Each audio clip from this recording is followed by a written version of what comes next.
Hey everyone, welcome back to this YouTube channel. This is Himav here. Class 10th mathematics session 2023-24 यानी pre board और board के point of view से कुछ important 10 MCQs जो कि mathematics करेगा और ये पार्ट 8 है। इससे पहले हमने कुछ वीडियोस पे ऑलरेडी बात कर रखा है, डील कर रखा है। यही 10th के इंपॉर्टेंट MCQs जो कि मैथमेटिक्स और उसके साथ साथ SST के भी कुछ वीडियोज़ हमने डन कर रखी है।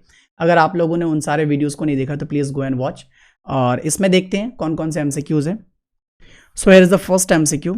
बोल रहा है HCF निकालने के लिए 3 नंबर दे रखा है, ठीक है। इन तीनों नंबर का क्या निकालना है, HCF, जो कि आपके प्रोडक्ट में दे रखी है। तो एक चीज याद रखेंगे, HCF का फुल फॉर्म ही होता है हाईएस्ट कॉमन फैक्टर। मैं आपको पहले बता दूं, हाईएस्ट कॉमन फैक्टर यानी कि जो हाईएस्ट होगा और वो कॉमन होना चाहिए और वो फैक्टर भी होनी चाहिए।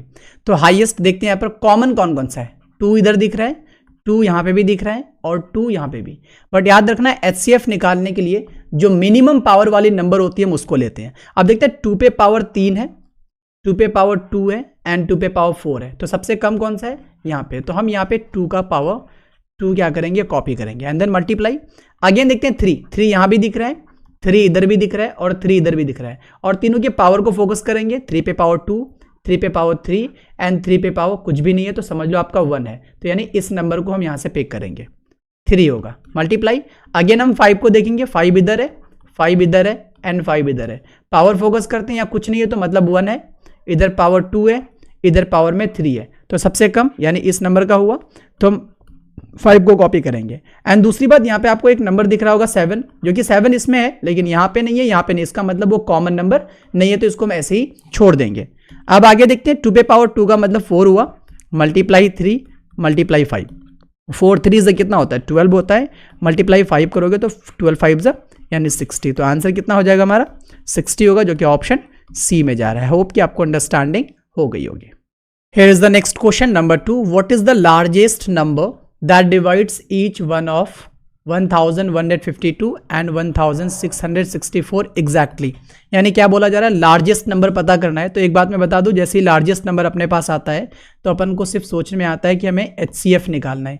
2 नंबर दे रखी है, एक तो इधर है 1152, दूसरा है 1664। इन दोनों नंबर का वो लार्जेस्ट नंबर पता करो जो दोनों नंबर को क्या कर सके, डिवाइड कर सके, यानी कि HCF अपन को निकालना है। तो देखते हैं हम इजिली इसका डिवीजन मेथड से हम इसका HCF निकालते हैं। 1152 को डिवाइड करेंगे 1664 से। एक बार लोगे 1000, वन टाइम में कितना 1152 लेंगे हम, माइनस करने पे इसका बचेगा आपका 2 हो रहा है इधर एंड अगेन 1 आ जाना है, ठीक है। इधर आपका हो जाएगा 5 क्रॉस, इसको फिर हम डिवाइड करेंगे 1152 आएगा। आई थिंक इसको 2 बार लेंगे, 502 कितना हो जाएगा 1024 होगा। माइनस करेंगे, इधर आएगा 8, इधर होना है 2, इधर 1 क्रॉस करेंगे, फिर यहाँ पे लिखेंगे 512। 128 को 512 कितने बार में आएगा, 8 4 32। हाँ, ये 4 बार में आएगा। कितना 8 4 32, 3 आएगा। 4 2 8 3 11, 1 4 1 प्लस 1 5 हो जाए, 4 1 4 प्लस 1 5, ठीक है। माइनस करेंगे, क्रॉस होगा। तो यहाँ पे आपका HCF बन के कितना आ रहा है, 128 आ रहा है। तो आंसर आपका 128, जो कि आपका ऑप्शन सी हो जाएगा। तो यहाँ पे 128 एक ऐसा सबसे बड़ा नंबर होगा जो इसको भी कट करेगा और इसको भी कट करेगा। इसका मतलब आंसर हमारा हो जाएगा 128। ओके, नेक्स्ट क्वेश्चन है नंबर 3 में, which of the following is a true statement. यानी 4 स्टेटमेंट दे रखी है, इनमें से पता करना है कौन सा सही है। पहला हमसे कह रहा है x² + 5x - 3 is a linear polynomial. तो देखो ये लीनियर पॉलिनोमियल को पहले अपन को समझना जरूरी है। लीनियर पॉलिनोमियल ऐसे पॉलिनोमियल को कहते हैं जिसका मैक्सिमम पावर जो होता है ना वो आपका 1 होता है, मैक्सिमम पावर 1 होता है। बट इसमें ध्यान से देखेंगे तो इसका मैक्सिमम पावर क्या जा रहा है, 2 जा रहा है। इधर को 1 है, इधर को भी 1 है, तो यहाँ पे क्या जा रहा है मैक्सिमम पावर 2, तो इसलिए पहला ऑप्शन तो गलत हो जाएगा। दूसरा है x² + 4x - 1 is a binomial. अब देखेंगे जहां तक हमारा बाइनोमियल का सवाल है, तो बाइनोमियल ऐसे पॉलिनोमियल्स को बोलते हैं जिसके एटलीस्ट 2 टर्म्स हो। कितने टर्म्स हो, 2 टर्म्स। ऐसे हम पॉलिनोमियल को क्या बोलेंगे, बाइनोमियल बोलेंगे। अब यहाँ पे देखते हैं 2 टर्म्स नहीं, 1 टर्म, 2 टर्म और 3 टर्म, तो यहाँ पे ट्राइनोमियल हो जाएगा, बाइनोमियल तो कतई नहीं होगा, तो इसलिए ये ऑप्शन भी गलत हो जाएगा। तीसरा बोल रहा है x + 1 is a monomial. Again हम मोनोमियल को भी समझ लेते हैं। मोनोमियल एक ऐसे पॉलिनोमियल को बोलते हैं जिसका सिर्फ और सिर्फ एक टर्म हो। एक टर्म वाले जो भी आपके क्या होंगे पॉलिनोमियल होगा उसको हम मोनोमियल बोलेंगे। अब यहाँ पे 2 टर्म दिख रहा है अपन को, 1 टर्म और एक टर्म, दो टर्म, तो इसलिए ये तीसरा वाला भी नहीं होगा। तो बचा डी, तो इसलिए डी ही आंसर होगा क्योंकि मोनोमियल की बात करी जा रही है और 5 पे पावर 5 है, x पे पावर क्यूब है, यानी कि एक ही टर्म दिख रहा है इसलिए मोनोमियल है। ठीक है, तो इसलिए option D is the right answer. Okay, number 4 देखिए यहाँ पर, the length of a diagonal of a square is 10√2 centimetre, यानी स्क्वायर की बात करी जा रही है। अब यहाँ पे स्क्वायर है, ठीक है। अब इसका एक डायगोनल दे रखी है जो कि आपका 10√2 सेंटीमीटर, तो दूसरा भी सिमिलर होगा। तो अब इसका एरिया निकालना है। तो याद रखना ये है कि जब किसी भी स्क्वायर का अगर डायगोनल दे रखा हो, 10√2 सेंटीमीटर दिया हुआ है, तो इसका एरिया निकालने के लिए एक स्पेशल फॉर्मूला यूज करते हैं जो होता है 1/2 डायगोनल का स्क्वायर, यानी 1/2 तो रखेंगे, मल्टीप्लाई डी कितना है भाई, 10√2 का स्क्वायर होगा। तो वैल्यू निकाल के देखते हैं, 1/2 इंटू, देखो 10 का पावर स्क्वायर कितना हो जाएगा, 10 का पावर 2 हो जाएगा, तो 100 होना है, इंटू √2 का पावर 2 होना है, तो हमारा इधर 2 निकलेगा। तो ये 2 और ये 2 रिड्यूस होगा, तो आंसर में हमारा 100 होगा, 100 सेंटीमीटर स्क्वायर, जो कि ऑप्शन बी में जाएगा। सो प्लीज़ मैं अगेन दोबारा बता रहा हूँ, जब किसी भी स्क्वायर का डायगोनल दे रखा हो और उसका एरिया मांगे तो ये प्रॉपर फॉर्मूला आप यूज़ करेंगे। फॉर्मूला क्या है, हाफ इंटू डी पे पावर 2, हाफ इंटू डी पे पावर 2, यानी डायगोनल पे पावर 2। इस पे वैल्यूज पुट करेंगे, जो आंसर आएगा वही हमारा एरिया बन जाएगा किसका, स्क्वायर का। नेक्स्ट है नंबर 5, यहाँ पे कह रहा है the sum of a number and its reciprocal is 2 1/20, the number is, कुछ नंबर्स दिए गया है, ठीक है, इसका सम निकालना है, उसको देखना है रेसिप्रोकल कितना बन जाएगा उसका, 2 1/20। तो इसको पहले हम क्रिएट करके देखते हैं कौन सा नंबर बनता है, मिक्स्ड में से इम्प्रॉपर में कन्वर्ट करते हैं।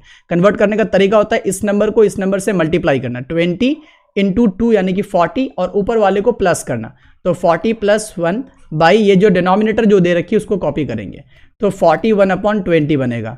तो 41/20 इन सारे नंबर्स को प्लस करके देखते हैं, जिसका बनेगा वो हमारा आंसर हो जाएगा। तो 5/4 है पहला वाला, अगर देखते हैं निकाल करके, 4 है, हाँ, प्लस में 4/5 है। दोनों को ऐड करने के लिए इसका एलसीएम लेना पड़ता है जो कि 20 होगा। सो 4 25 पे आएगा, 5 × 5 25 + 5 को 4 लेंगे, कितना 24 पे आएगा, 4 4 16। तो दोनों को ऐड करने पर कितना हो, 6 5 11 2 1 3 41/20, जो कि इससे मैचिंग हो रही है। एंड डेफिनेटली मुझे लग रहा है कि यही आंसर होना है, बट ठीक है, हम आगे भी चेक करके देखते हैं कौन सा नंबर निकलता है। आगे 4/3 + 3/4, इसका भी एलसीएम लेंगे, 3 4 12 होगा, तो 3 4 4 4 16 + 4 3 3 9, तो 16 + 9 25/12 होगा, जो कि कतई नहीं, दूसरा वाला तो एकदम से गलत है, जो कि मैच हो ही नहीं पा रही है। तीसरा है हमारा 5/6 + 6/5, तो दोनों का एलसीएम लेंगे, 6 5 30 होना है, तो 6 5 5 25 + 5 6 6 36, दोनों को ऐड करेंगे तो कितना हो जाएगा, 6 5 11 3 2 5 1 61/30, जो कि ये भी कतई नहीं मैच हो रहा है। आप देख सकते हो मिला करके मैच नहीं हो रही है। बचा एक लास्ट जो कि आपका 1/6 + 6, नीचे 1 है, तो 6 और 1 का एलसीएम 6 ही होना है, तो आई थिंक 1 + 6 जो कि आपका 7/6 के बराबर में जा रहा है, जो कि ये भी आंसर नहीं होगा। तो आंसर ए ही होना है, जो कि 5/4 और 4/5, जिसको प्लस करने पर हमारी वैल्यू बनेगी और ये वैल्यू से मैच हो पाएगी। सो नेक्स्ट है number 6, the sum of first 40 positive integers divisible by 6। अब ध्यान देना है पर जो 6 के टेबल पे ऐसा नंबर हो जो 6 के टेबल पे आए और पहली 40 पॉजिटिव इंटीजर्स को क्या करना है, ऐड करना है। तो लाइक उस नंबर को हम इस तरह से लिस्ट में डाल सकते हैं, 6 1 6, 6 2 12, 6 3 18, 6 4 24, और ये नंबर चलता जाएगा। ये पहली बार में, दूसरी बार में, तीसरी बार में, चौथी बार में, और 40 बार तक इस तरह से मल्टीप्लाई करना है और सबको ऐड करना है। तो 40th टाइम यानी 40वें बार में कितना हो जाएगा, 6 × 40 240 हो जाएगा। अब यहाँ 6 से लेकर के 240 के बीच में जो 6 के टेबल पे जितने नंबर्स आ रहे हैं सबको क्या करना है, अपन को ऐड करना है। तो इसका मतलब हम एपी में जानते हैं, ये एपी का सवाल है, मैं पहले आपको बता दूं, यहाँ पर ये एपी का क्वेश्चन है। ए देख लेते हैं, फर्स्ट टर्म को हम ए बोलते हैं जो कि 6 दे रखा है, और डी निकालने के लिए हम क्या करते हैं, a2 - a1 करेंगे, तो a2 12 है, -6 है, तो हमारा d कितना निकल जाएगा, 6 निकल जाएगा, d की वैल्यू 6 हो जाएगी। और n हमारा दिया हुआ है जो कि 40 है, क्वेश्चन में दे रखा है। और एक बात यहाँ पे इंपॉर्टेंट ये भी कि an की भी वैल्यू दे रखी है जो कि आपका 240 है। अब सम निकालने के लिए, SN निकालने के लिए फॉर्मूला होता है n/2 a + an। जब an दिया हुआ है, a दिया हुआ है और n दिया हुआ है, तो हम ये शॉर्ट सा फॉर्मूला यूज करते हैं SN यानी सम निकालने के लिए।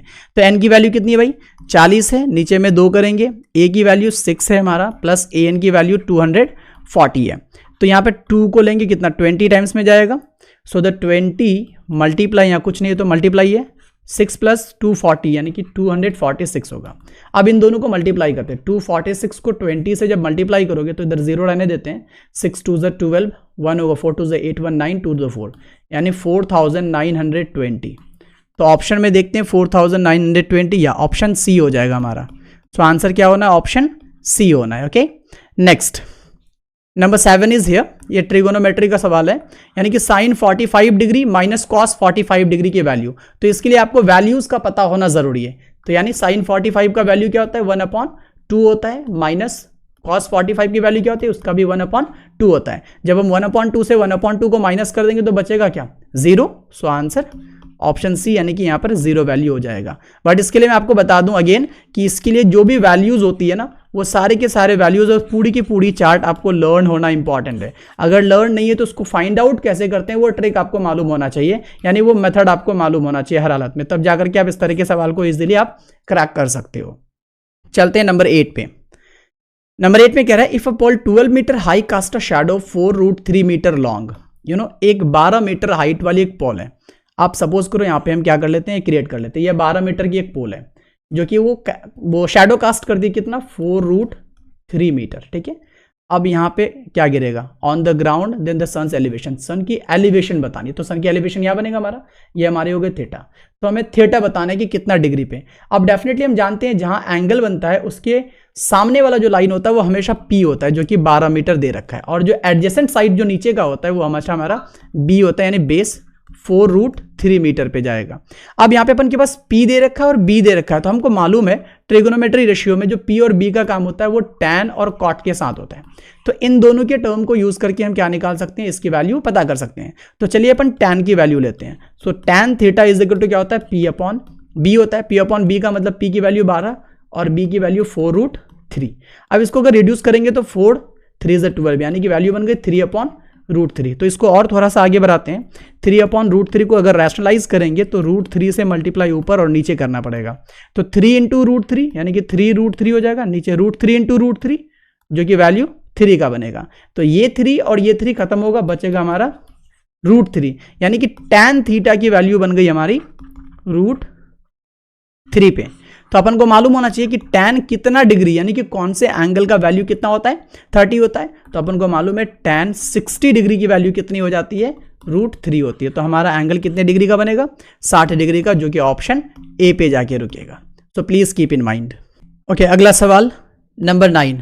अ pole cast a shadow length 2√3 metre, यानी कि सिमिलर टाइप का क्वेश्चन है। यहाँ पे पोल क्या कर रहा है? एक शैडो कास्ट कर रही है जो कि लेंथ है आपका 2√3 metre on the ground when the sun's elevation is 60 degree. यहाँ पे सन की एलिवेशन दे रखी है, but the height of the pole is what, यानी कि आपको यहाँ पे पोल की हाइट पता करनी है।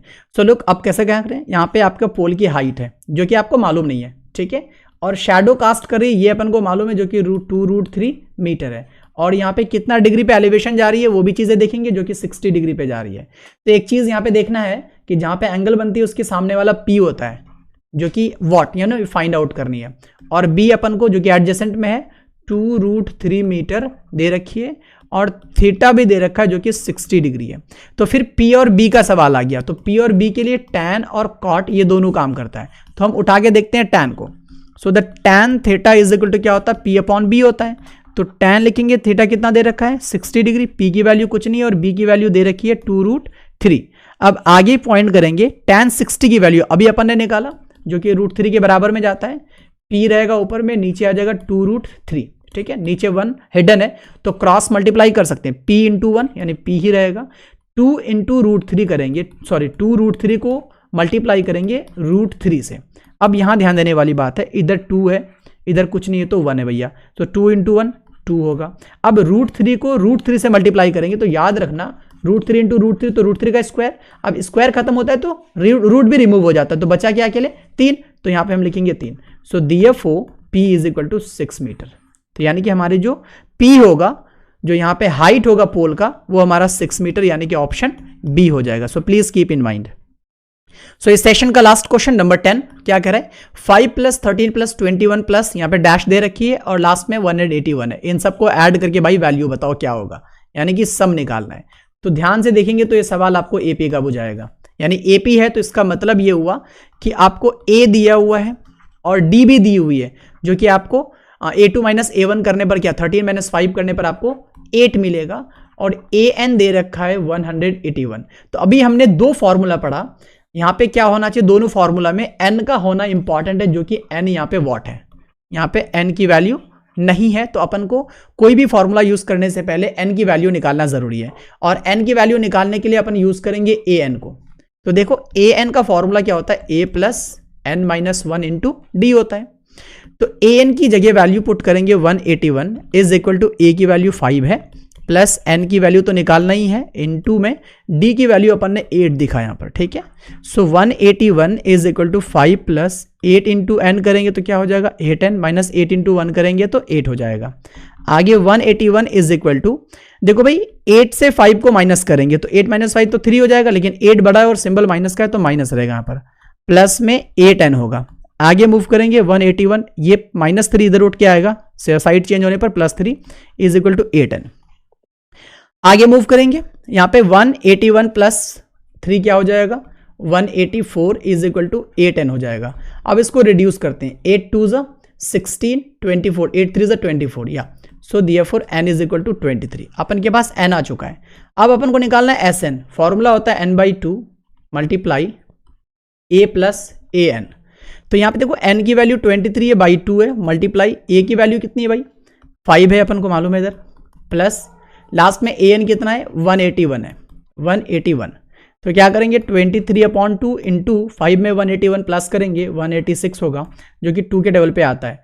9 2 ज़ा 18 और 3 2 ज़ा 6, यानी कि वैल्यू बनेगी 23 इंटू 93 का, यानी कि इसका जो प्रोडक्ट होगा वही हमारा आंसर होगा। तो निकालते हैं, 93 को 23 से मल्टीप्लाई करेंगे, 3 3 ज़ा 9, 9 3 ज़ा 27, मल्टीप्लाई 3 2 ज़ा 6, 9 2 ज़ा 18।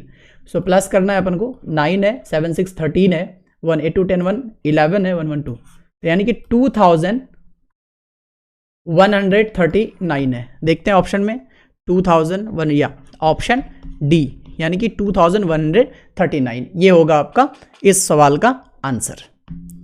होप कि आपको अंडरस्टैंडिंग हो गई होगी। So thank you so much for watching the entire video. और लास्ट में एक रिक्वेस्ट है कि अगर चैनल पे नए हो और अब तक सब्सक्राइब नहीं किया तो please do subscribe, and importantly हमने इस तरह के और भी वीडियोस जो कि आपके क्लास 10th का SST और मैथमेटिक्स का ऑलरेडी बना करके डाल चुके हैं वीडियोस इसी में इसी चैनल पे। अगर आपने नहीं देखी तो प्लीज़ आप प्लेलिस्ट पे जाकर के उन सारे वीडियोज़ को वॉच करें, ताकि आपको उससे बेनिफिट हो और आप अपने एग्जाम में अच्छा परफॉर्म कर सको, अच्छा स्कोर कर सको। बस इतना ही। Thank you so much.